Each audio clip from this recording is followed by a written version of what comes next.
while being chased by lawmen.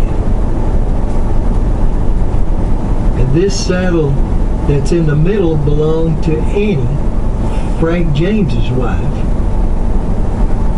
Of course, the next saddle belonged to Frank James.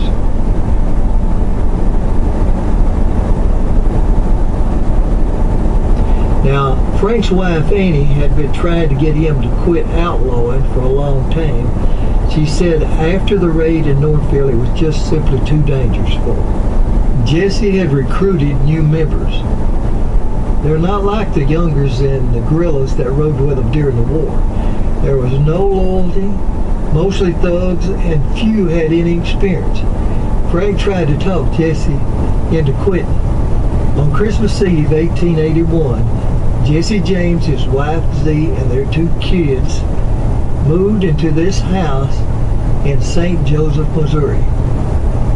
For 16 years, the James gang had robbed and murdered in numerous states, and fear of the Jameses was causing businesses and settlers not to come to Missouri, which prompted Governor Thomas T. Crittenden to issue a proclamation offering a reward put up by the railroad for the arrest, dead or alive, of Jesse and Frank James.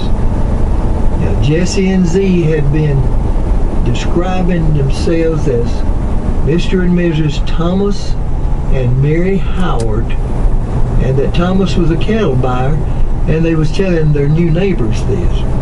Now, they had been living in this house for only 3 months, and the house was not really located here when Jesse was shot. It was located about 2 blocks up the hill at 1318 Lafayette Street. Now, it was on a small lot across the street. Now, on the morning of April the 3rd, 1882, Jesse James, Charlie, and Bob Ford came out of the house to saddle their horses and to make ready for a long ride. Jesse had promised Zee that this would be the last bank robbery for a long time. They needed the money. They went back into the house to eat breakfast before they started their long trip. Jesse had worked with Charlie before, but he knew little about Charlie's brother Bob. And he didn't know that Bob Ford had met with Governor Crittenden and promised to kill Jesse James for the $10,000 reward. The Fords were scared of Jesse because he had been through so many battles and seriously wounded twice.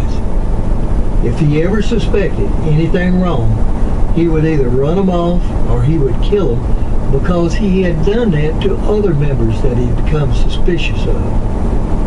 But today, Jesse James made a fatal mistake. It was a hot day, and Jesse, going in and out of the house, took off his coat. And by taking off his coat, he then had to take off his guns to keep his neighbors from getting suspicious. Now, this is a statement from Bob Ford about his assassination of Jesse Woodson James. He stood there unarmed, with his back to me. It came to me suddenly. Now or never is your change. Without further thought or a moment's delay, I pulled my revolver and I leveled it as I said. He heard the hammer click as I cocked it with my finger and started to turn as I pulled the trigger. The ball struck him just behind the right ear and he fell like a log, dead. Bob runs out the door hollering, "I've killed Jesse James." In the meantime, Zee and their 2 children were in the kitchen. They heard the shot. Zee began screaming and running to Jesse. The 2 kids are crying. Charlie is still standing there saying, it was an accident. Zee was not hearing. Charlie turns then and runs out the door after Bob. Zee trying to stop the blood with her apron. It was useless. Jesse James was dead at the age of 34. As word spread, people began to gather at the house. They began making souvenirs, even pulling up bloody boards from the floor. For her and her children's safety, they took her down the hill 2 blocks to the World's Hotel. It's now the Pantee Museum. They will stay there for the next 2 nights, along with Jesse's mother, Zerelda. Jesse James will be packed in ice and taken by train back to Kearney, where he will be placed on display.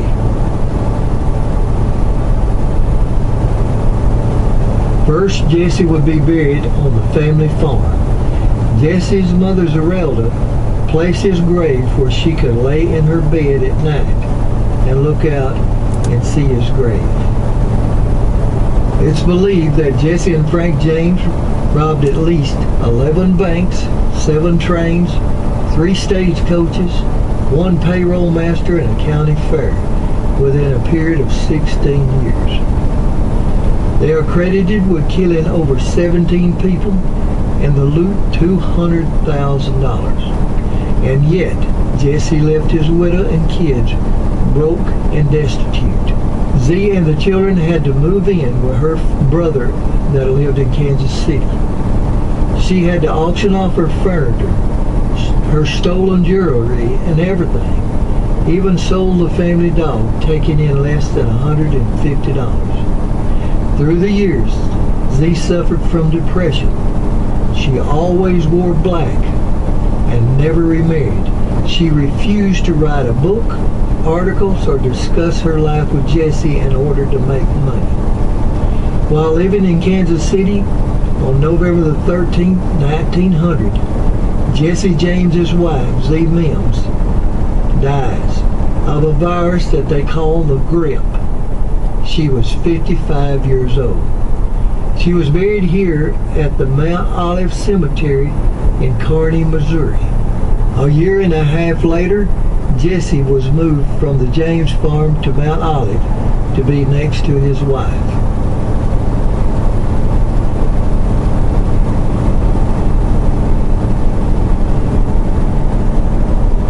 Now, this is a Confederate tombstone.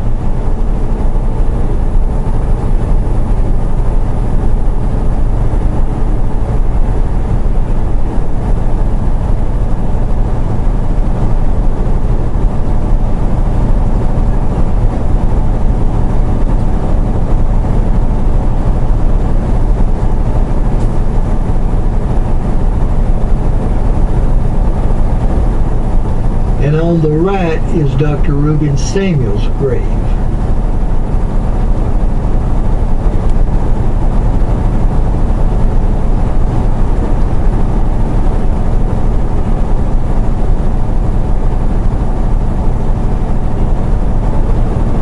This is Zerelda James Samuel, the mother of Frank and Jesse James. Now, the body of Jesse James was exhumed in 96 to check the DNA to see if it really was Jesse James that was killed on April 3rd, 1882. After the test, it proved, yes, this is Jesse James. Now, Zerelda always had hard feelings against the North. First, for the Yankee militia beating up her 15-year-old son Jesse, and then hanged her husband, Dr. Reuben Samuels. Although she got him down in time, he was left brain damaged for the rest of his life. Now, next, the Pinkertons killed her 8-year-old son Archie, and she, of course, lost her arm.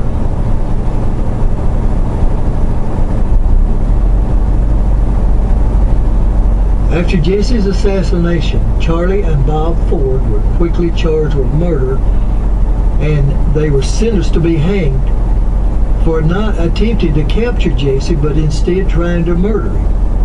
Now, Governor Crittenden, within hours of their sentence, pardoned Charlie and Bob. By 1884, Charlie Ford, the oldest brother, had bladder disease and had lots of pain. He had become addicted to morphine that he was using for his pain. Now, he eats breakfast at his parents' home.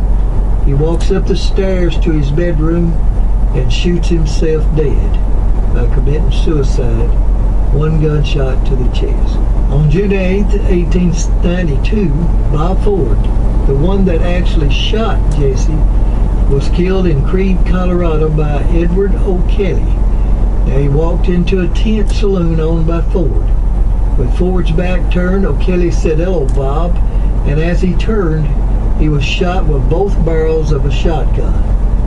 O'Kelly was sentenced, but just a few months later, his sentence was commuted for medical conditions on October 3rd, 1902.